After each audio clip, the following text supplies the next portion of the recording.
शायद गवर्नमेंट सुबह से ही बौखला गई थी, क्योंकि हमारे तकरीबन कई हज़ार युवा नेता, युवा कांग्रेस के वर्कर्स जो अजलाओं से आ रहे थे, उनको हाउस अरेस्ट कर लिया।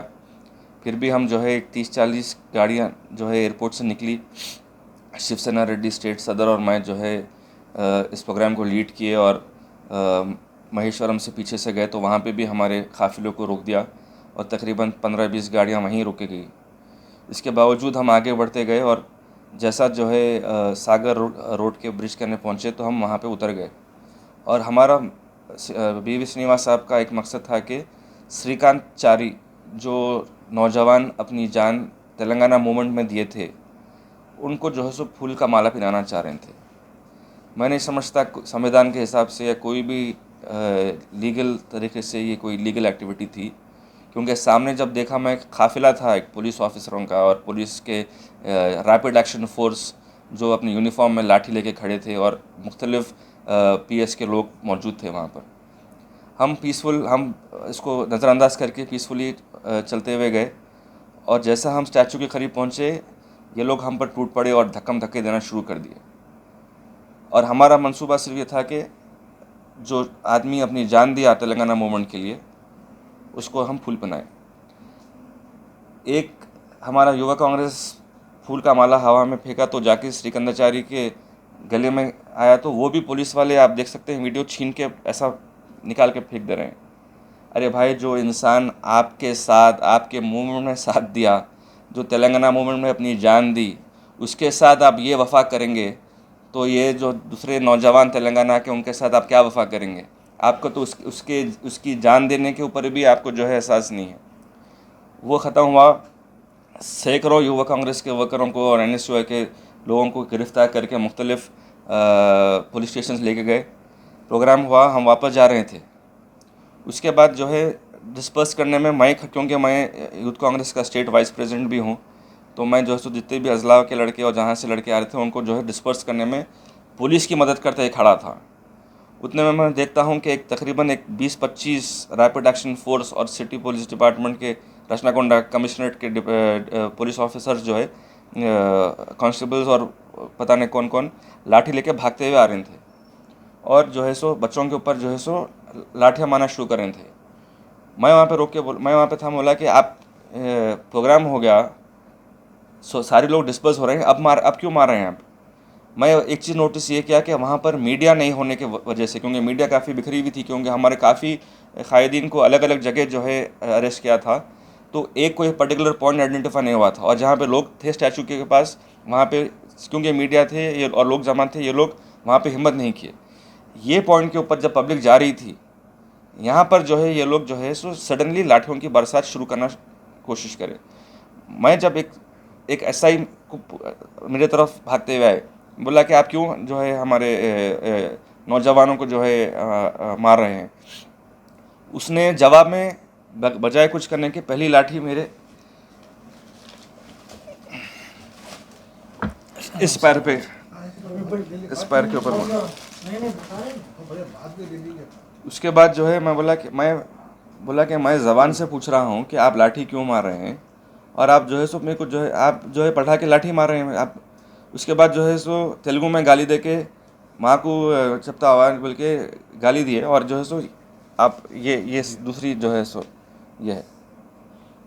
तो मैं एक सेकंड के लिए वो था कि बच्चे भाग रहे थे, मैं बोला कि आप मारना चाह रहे हैं क्या बोल के, मैं जो है सो अपने दोनों हाथ आगे करा। कोई भी इंसान इंसानियत के नाम के ऊपर अगर कोई आदमी खड़ के अगर हाथ आगे दे रहा तो लाठी नहीं मारता। मैं समझा वो एटलीस्ट वो फीलिंग आएंगी कि जो है सो अरे आदमी सामने से हाथ दे रहा। उसके बावजूद जो है सो तीसरी लाठी यहाँ से देखिए आप, यहाँ मारे, और ये उंगली भी जो है सो देखिए आप, ये सरक गई यहाँ पे। तो ये जब ये हुआ, मैं बोला कि अरे इसका एजेंडा ही अलग है। ये लोगों को जो है इंस्ट्रक्शंस दिए हुए हैं कि मारो बोल के। और इसके बाद जब हम जब सामने से आके जो है सो वो करने गए, तो कांस्टेबल्स बोले पलटा के कि अरे ये तो उल्टा हमारी मदद कर रहे हैं और आप ऐसा नहीं है बोल के उनको बढ़ा दिए। तो मैं देखा कि ये जो है सो सरासर बदमाशी थी और अपने यूनिफॉर्म की जो है गलत इस्तेमाल करने का जो है सो मंसूबा था और इस्तेमाल किया जा रहा था।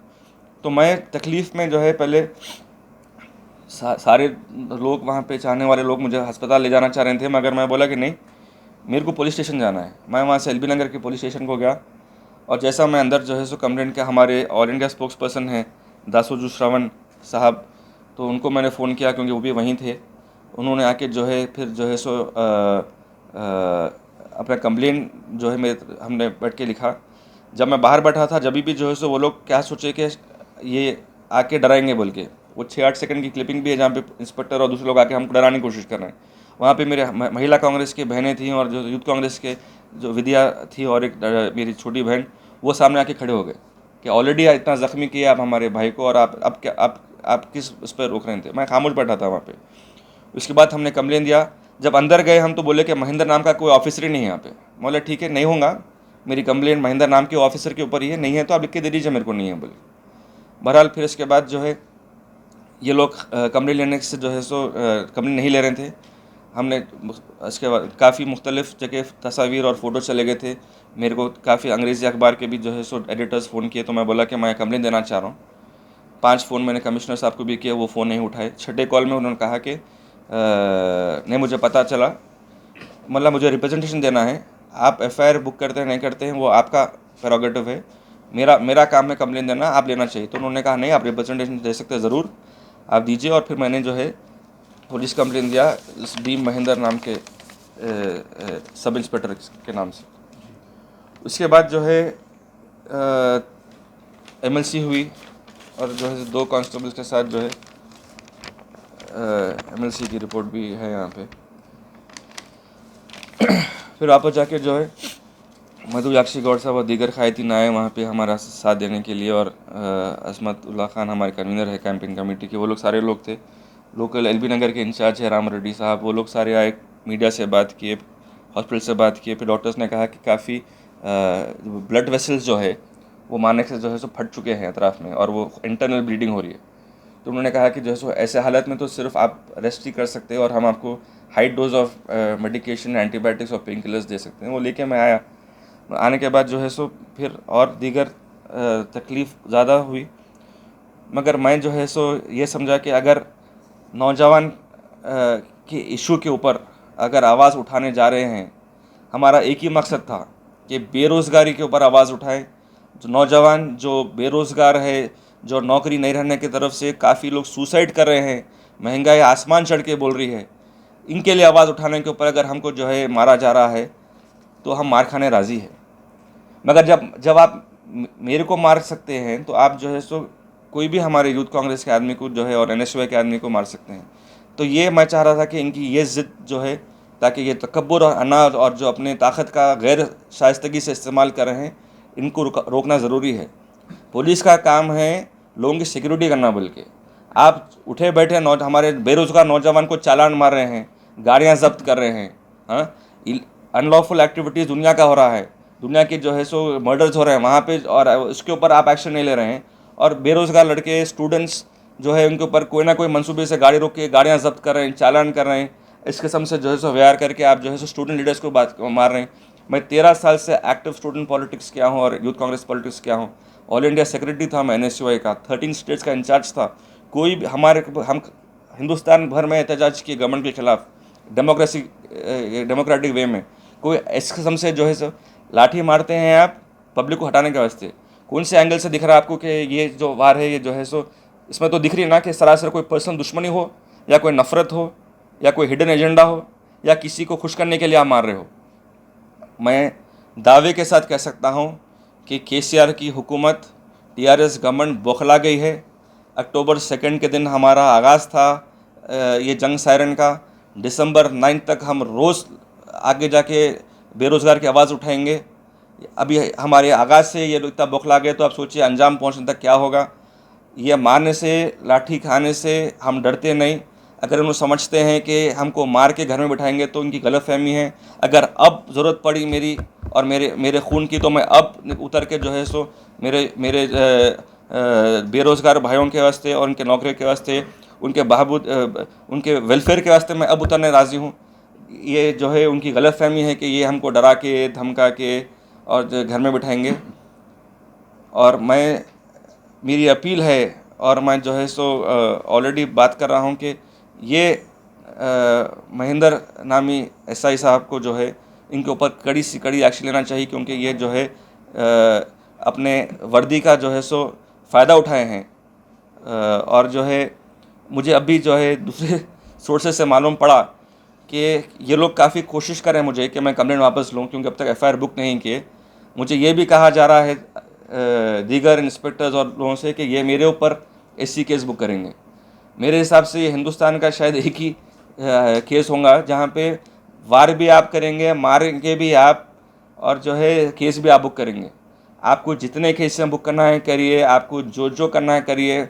हम जेल जाने राज़ी है, हम लाठी खाने राज़ी है, मगर ये जो अथॉरिटेरियन जो अपने आप को समझते कि मैं ही तानाशाही जो हुकूमत है मरकज़ की और यहाँ की, हम इसके ख़िलाफ़ लड़ेंगे।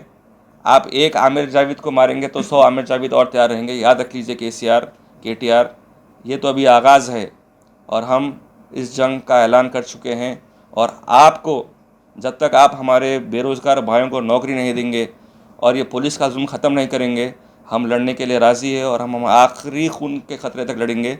आप याद रखिए, हमारे जब कांग्रेस की हुकूमत थी, आप प्रोटेस्ट करते हुए ही जो है तेलंगाना का मूवमेंट चलाने के आपको चलाते हुए आपको हमको तेलंगाना मिला डेमोक्रेटिक तरीके से, और आप वो भूल रहे हैं। और जो आपको साथ दिया वो स्टूडेंट्स और यूथ था, और आप सबसे बड़ा धोखा तेलंगाना के स्टूडेंट्स और यूथ को दिए हैं। ये चीज़ आप याद रखिए, इसका आपको करारा जवाब मिलेगा। पुलिस आपको टारगेट करी था मार के, उसका रीज़न क्या है पुलिस टारगेट करने के लिए? देखिए, इसके दो वजूहत थे। एक तो जैसा मैं आपको बोला कि एजिटेशन लीड हम कर रहे थे, ये लोग आइडेंटिफाई करके देखे थे कि कौन इसमें जो है सो लीडर्स है, तो इनको मौका मिला क्योंकि वहाँ पे ना मीडिया थी, ना वहाँ पे लोग थे, पब्लिक जा रही थी। तो इनको जो है मौका मिलते ये लोग जो है सो 15-20 भागते हुए आए, और ये शख्स बार बार एक लाठी मारता ना पे किसी को भगाने के वास्ते, 4-4 6-6 तो नहीं मारते ना, उंगली टेढ़ी नहीं करते, ऐसा यानी बेरहमी से तो नहीं मारते। और अगर हम जो है लॉ अबाइडिंग सिटीजन रहे तो हम भी जवाब देते थे, क्योंकि हम यूनिफॉर्म थी, हम रेस्पेक्ट करें, क्योंकि बात पुलिस वाले अच्छे भी होते हैं। मेरे साथ जो खड़े थे वो अच्छे थे। तो पुलिस को कोई मैसेज प्रेशर था कोई और पार्टी से? पुलिस को प्रेशर नहीं, पुलिस को क्लियर इंस्ट्रक्शन दिया हुआ था। डायरेक्ट लाठीचार्ज का क्लियर इंस्ट्रक्शंस है। आप होम मिनिस्ट्री से पूछिए, आप जो है सो इसका सवाल पूछिए कि आप किस बुनियाद के ऊपर आप, ऐसा कौन सा क्रिमिनल एक्टिविटी हुई वहाँ पे? तकरीबन आपके साथ कई जने थे, खुसूसन आपको टारगेट कर देता मानना बोल के आप।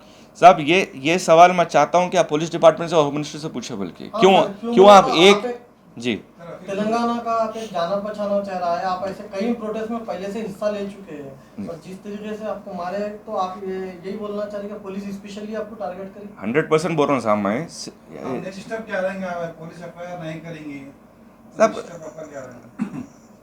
ह्यूमन राइट्स कमीशन का दरवाज़ा खटखटा सकते हैं, कोर्ट भी जाएंगे, वहाँ पे भी जाएंगे, कोर्ट रिफर्ड केस भी कराएंगे, खामोश तो नहीं बैठेंगे। क्योंकि अगर आज खामोश बैठेंगे तो उनके हिम्मत और बुलंद होंगी, और मैं नहीं चाहता हूँ कि कोई मासूम नौजवान के ऊपर जो है सो लाठी उठे। प्रदेश कांग्रेस कमेटी की तरफ से क्या एक्शन लिया आप लोगों के जो लाठीचार्ज के ऊपर?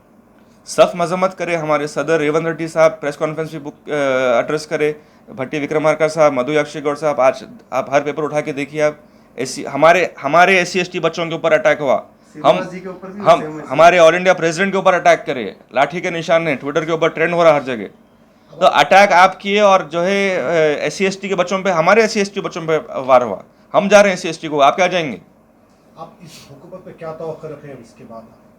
हुकूमत से तवक्को रही तो यहाँ तक बात नहीं पहुँची थी साहब। हुकूमत से यह है कि ये झूठे वादे, ये धोखे, ये कानों को खुश करने वाले बातें ये ख़त्म करके, जो चीज़ यानी नौजवान को अगर आप जो है रोज़ी रोटी देने में जो है सो कामयाब नहीं हो सके, तो दूसरी चीज़ क्या करेंगे आप खाली इलेक्शन, एक कॉन्स्टिट्यूंसी में इलेक्शन के लिए खुश करने के वास्ते एक स्कीम अनाउंस कर दे रहे हैं, दूसरों को जो है सो महरूम कर दे रहे हैं। आप झूठे हैं। आप 4%, आप 12% बोल के झूठ बोले, आप 100 से ज़्यादा कॉलेज बंद करा दिए, आप SC यानी बैकवर्ड क्लास को धोखा दिए, SC CM बनाते बोल के धोखा दिए। धोखे तो फेरिस्ट है। तो यानी वहाँ पे सेंटर में जो है सो मोदी झूठ बोलते हुए आ रहे हैं, जुमले बोलते हुए आ रहे हैं, यहाँ पे केसीआर जुमले बोलते हुए आ रहे हैं। अब तो मंजर आम पे बात आ गई ना साहब। जब से ये हमारे प्रोग्राम शुरू हुए, केसीआर बौखला गए हैं, ज़मीन पे आने के वास्ते, इनको फार्म पे से उठ के आने के वास्ते मजबूर हो गए, लिहाजा ये चीज़ हो रही। आप देखे, आप लोग इतने जिम्मेदार मीडिया वाले कभी देखे आपकी इतनी बेरहमी से मारने का इससे क्या मैं कोई क्रिमिनल एक्टिविटी में वहाँ पे मौजूद था क्या? मैं नौजवानों की आवाज़ बन के खड़ा था वहाँ पे, और कल भी खड़ा रहूँगा इंशाल्लाह। पीसफुल प्रोटेस्ट था सर। आपको एब्सोल्युटली। और अक्टूबर 2 महात्मा गांधी जयंती के दिन, अच्छा उस वक्त जो है मेरे को बाद में लोग बोले कि आप तो गांधी जयंती के दिन गांधीगिरी करके हाथ आगे बढ़ा दिए बोल के, हाँ, वैसे ही हुआ। आप देखिए लाठी का निशान आज भी है।